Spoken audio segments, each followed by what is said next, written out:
Then the angels will call to the believers. So the angels grab them as well. And they come to Allah subhanahu wa ta'ala. In a hadith it says that Allah will say to them, come closer. He will say, Abdi udnu minni, my servant, come closer to me. There are some special servants from Allah subhanahu wa ta'ala will say to them, udnu minni, come closer to me.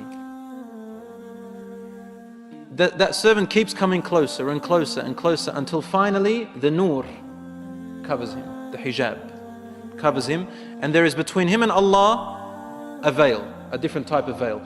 No angel can hear or see, only between him and Allah. Allah subhanahu wa ta'ala speaks to them.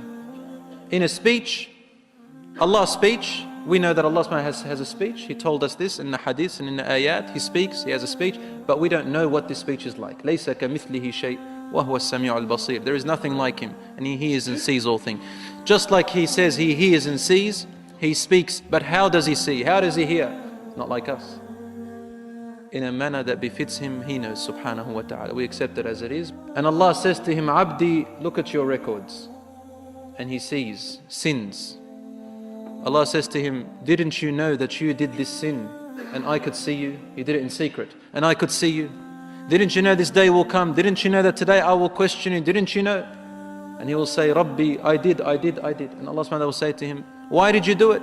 Finally the servant will say, oh my Lord, for you to throw me into hellfire is easier than to judge me and me standing before you with this sin.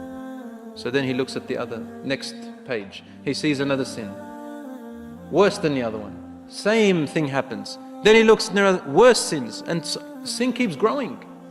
And this poor believer is sitting there saying, my Lord. In the end he says, Khalas, I'm actually going to hellfire. My deeds haven't been accepted. I've done all these wrong deeds, and that's why my good deeds have been invalid. So when he is certain that he's going to end up in hellfire, Allah says to him, Abdi, you know how you kept it a secret in the former life? He says, yes. He said, why did you keep it a secret? He says, because I was ashamed of my sin, my Lord. He says, Satartuha alayka fi dunya. Don't you see I kept it a secret in the former life? I didn't expose you. And that was part of my mercy. وَالْيَوْمَ أَسْتُرُهَا عَلَيْكَ. And today I will keep it a secret. I will not expose it. In one other hadith, Allah subhanahu wa ta'ala says to some of them, you knew a fault of your brother and you covered it. Today I will cover yours. He turns the page and he sees his first good deed.